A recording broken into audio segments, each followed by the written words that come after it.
Hi everybody, one last video obsession for today. I just thought I'd get this out of the way while everything's set up. I got a lot of questions from viewers and modelers about the weathering. And so I thought I'd just walk you through a couple of tools that I use for weathering. Here we have a brass AC9, and this is just an example because it's articulate and it's got a skyline casing, so I could kind of show you all the different things that I try to consider as I do these things. But this is a brass AC9, and you'll notice some of the things I've been picking out as I started looking at real pictures and weathering is, you know, these steam pipes that are going to those cylinders are heavily scaled. So you can see how they're always very light on top, like on the big boys and everything else. Also, something to note that like on the skyline casings, these actually aren't sealed between the skyline casing and the boiler, and so the scaling that's happening next to the firebox and this really super hot area actually doesn't spread so much onto the skyline casing. I use white a little, you know, where every time when you're blowing off the steam whistles or the dynamo, injectors, other areas you'll build up some white, and also you'll get some white. Sometimes I do it, sometimes I don't, but you'll get some little white buildup around here from the cylinder cocks. I think they're cylinder cocks. So those are kind of just the rough areas that I focus on in weathering. And you know, one key thing is less is better. Don't go overboard. The more overboard you go, the less people can appreciate the work. Another area is obviously, you know, bunker C oil. This is just going to be brown, sludgy, dirty stuff around here. And this is just scaling from water, not hot water, but just the when they're filling, and then, you know, the calcium builds up. Sometimes you'll have it running down the sides or whatever. Those are roughly it. And along most of the bottom of the locomotive, you'll see, you know, just road grime. Road grime, and I noticed there's two different types of road grime. There's the red-brown road grime, okay, which I typically see at the front engine, front of the cylinders, because that's not picking up as not much rainwater. As you move towards the second set of cylinders, you'll see a lot more of the brownish light coloring out here, because all the overspray, when it runs through the wet, ends up on this, ends up on the front of the tenders, ends up on the trailing trucks. And you'll see a lot of scaling down here on the blowdowns too. So because the AC9 is kind of operated in more dry conditions typically, I didn't give a lot of this this dirty road grime, the whitish road grime that you see here. On the Eastern Road or a coal hauler for PR, I'll do a whole bunch here, and it's a really cool effect when you see it build up here and build down, and most of it's sprayed. Look at your car after a rainstorm, and you'll kind of get the idea of what it looks like. So onto the tools. Nothing special, basic hobbyist tools. I build models, started building models before any of all this. So when I start with a, you know, blank locomotive, I start with these Tamiya panel liners. You can thin them down a little bit, but they're really great out of the box already. There's black, there's dark brown, and then there's a regular brown that's for really light rust. So I use the dark to wash in pretty much all these panel lines where you think rust will accumulate, right? And so you can see that tinge of brown in there. And then I'll even run it through the diamond bar, the diamond shapes on on the catwalks and all that. Anywhere you would accumulate dust, rust, especially on top of the bunkers in these corners in here, around here, just, you know, hard rust buildup. And then in the lighter rust buildup, you would use the light brown. I don't use the black until later on to kind of merge colors or I pick out details. But this is, you start with the brown wash. Then it's going to look messy and horrible, so then, you know, you could use a Q-tip and airbrush thinner like this. This is a nice weak airbrush thinner that on the Q-tip, and you can just lightly mark off all the smears and runs. But it actually does make a cool effect, like a spilled, especially when it's done on the catwalks. You have this spilled rust effect, and you don't want to actually want to leave those brown spreading puddle looks on there. So that's the first part. Then you start building up the color in black, and so you know, people say engine black and this and that. For starters, I always use Tamiya paints. The beauty of Tamiya paints is that if you screw up, it'll wash off in the sink, squirt it with some Windex, and it comes off. Especially on the plastic models, your home set, your home free, you can take the shell off the engine, and then you can just hose it down in Windex overnight. No damage to plastic, no damage to anything, and then rinse it off in the sink, and it's gone. The drawback is that it kind of rubs off a little bit with extra handling.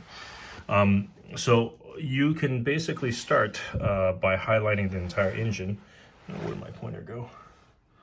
I'll use this one instead.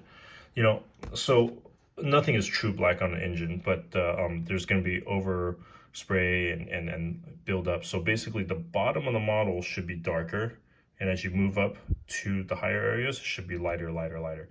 NATO black, I usually start with the NATO black, and then I add a little more black into it, so I start building around the area. So I build up everything, okay? But I spray in between these ridges, in between, okay? And the direction of the spray, it makes a difference. So on this one is a top down. As you get lighter in color, the top down will simulate some of the sun fade effects, and you just spray it in between these rivet lines, and that kind of gives you that effect of, you know, that really 3D effect on it. And that's where I say, you know, you don't need to do a huge amount of cleanup of the washes, because the airbrush does the blending for you. So as you build up, you know, go from slightly darker NATO gray up to, you know, NATO gray for something that, this is about NATO black on top on these areas. And notice they're just highlight panels. You want to just highlight panels, less is more. Okay, and then, you know, if you really want to go hardcore, you could use something up to, say, like a neutral gray, like this, you know. And I mix it, and you know, I tone it down. But by the time you're using this light of a color, you are pretty much really, really thin, below 50% Tamiya acrylic thinner and paint, and spraying really low pressures, slowly building it up. So after that, then I start doing the road grime weathering. So I have this. It's a mix between red, brown, and NATO black or black, and it doesn't matter, but you can see kind of from the outside, it's just this filthy black, brown mix of dirt, dust, and rust that you pick up on the road. And you'll see most of that here. So I sprayed the entire bottom of the locomotive, you know, here, basically all that road grime. Spray underneath, firing upwards, because if you look at the bottom of these things, the entire bottom of the boiler, the bottom of all these pipes, they're coated in that brown. Same thing with the tender and everything, because it's picking up from the bottom, okay? Then, as we get that road brown done, make sure you put, you know, a good amount of it. It collects right here. All the air turbulence just collects all that road grime on it, behind the front cylinder, on the bottom of the front cylinder, behind the front cylinder, and obviously on the front plows. You know, couplers, you would use a little bit more brown on it to simulate just raw rust. But that's pretty much it. And you could get a lot of the walkways a little bit brownish, just anywhere that's going to catch road grime and dust. Okay. After that, it's pretty much you know, moving on to the highlight colors in a way. So for those that don't want a heavily weathered steam engine, that's probably where you want to stop. I wouldn't go do a lot. Again, less is more. I'll move on to this deck tan. This is what I use to simulate scaling, hard water scaling. And so from what I could tell on the locomotives, you know, happens usually mostly on the rear boiler here. And, you know, as things start heating up, you'll get it around here. But it's usually out here near the firebox. And this is why I picked the AC9, because you'll actually notice that it's sealed between, it's not sealed between the skyline and the actual boiler. And so basically, the scaling doesn't transfer to the top. It's all part of it. So I just use, you know, a little piece of, when I'm spraying, it doesn't have to be precise. I just use a little piece of Post-it, and I just do that mask. Same thing on the walkways. You know, I'll just do a little Post-it and mask, and keep that up there. So that's for the scaling, and you'll see scaling on mostly around the boiler. If you go heavy on the scaling, that means you got to go heavy on the highlights on the rest of the locomotive. That's for the scaling. For the you know, just like blowing steam stuff on the whistles, the steam turrets and the dynamos, and even here, back here, you know, water overflow on the hatches and stuff. That's not high temperature necessarily, so it's just it blows off and vents. And so I just use the white and I slowly build it up. At the end of the day, you really can't tell, especially in this lighting. Every once in a while, take your locomotive out in the natural light and look at it under the real light. It looks very different. Yeah, and then we'll do some of the scaling in the white on the top side of these pipes, and that's really what picks them out. You also see sometimes a little bit of white down here on the cylinder cocks.